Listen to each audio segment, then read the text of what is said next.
नमस्कार, शीतस रेसिपीमध्ये तुमचे मनापासून स्वागत। मार्केटमध्ये अनेक वेगवेगळ्या कंपन्यांचे आपल्याला साजूक तूप मिळते।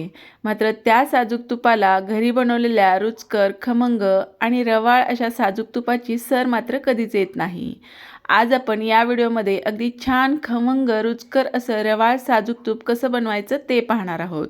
आपण जेव्हा घरी साजूक तूप बनवतो त्यावेळेस आपल्याला जर हवा असेल तर आपण लोणीही छान असं वापरू शकतो आणि लोणी काढून झाल्यानंतर ताकही आपल्याला मिळतं। त्यामुळे घरीच आपण साजूक तूप करणं अगदी छान होतं।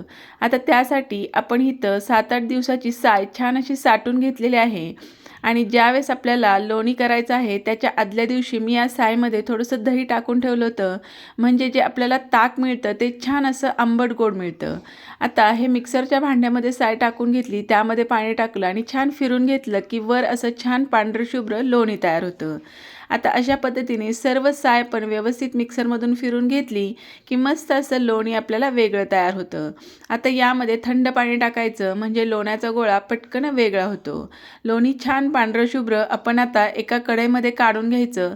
कढई शक्यतो जाड बुडाची घ्या, म्हणजे छान असं रवाळ आणि छान असं मंद आचेवरती आपण तूप छान कडवू शकतो। आता हे जे लोणी काढलेलं आहे हे आपण 2-3 वेळा छान असं धुवून घ्यायचं, म्हणजे याचा जो आंबूसपणा आहे तो निघून जातो आणि खमंग असं आपलं तूप तयार होतं। अगदी पांढरशुभ्र लोणी तयार झालेलं आहे। हे लोणीही आपण असंच खाऊ शकतो।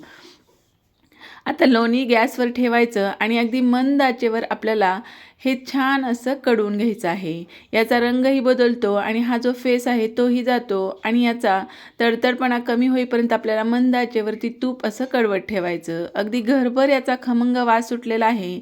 लोणी आपलं छान हे कडलेलं आहे, तूप आपलं छान खमंग तयार झालेलं आहे। आता गॅस बंद करायचा आणि इथं मी विड्याचं पान छान असं धुवून घेतलं, त्याच्याबरोबर थोडंसं पाण्याचे थेंबही आहेत ते यामध्ये टाकायचे, म्हणजे याला छान रवाळपणा येतो आणि खमंग असा वास येतो। काही जण तुळशीची पानंही यामध्ये वापरतात।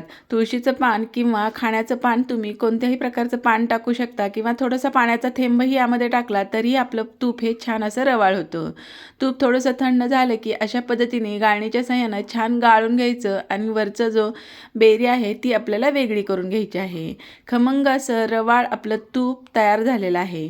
तुम्हीही अशा पद्धतीने घरच्या घरी साजूक तूप तयार करून ठेवा, अगदी मस्त लागतं आणि आरोग्यासाठी अगदी फायदेशीर आहे। कसं वाटलं नक्की सांगा। व्हिडिओ आवडला तर लाईक करा, शेअर करा, चॅनलला सबस्क्राईब करा। पुन्हा भेटूया अशा छान खमंग रेसिपीसोबत। तोपर्यंत मस्त खा, आनंदी राहा। धन्यवाद।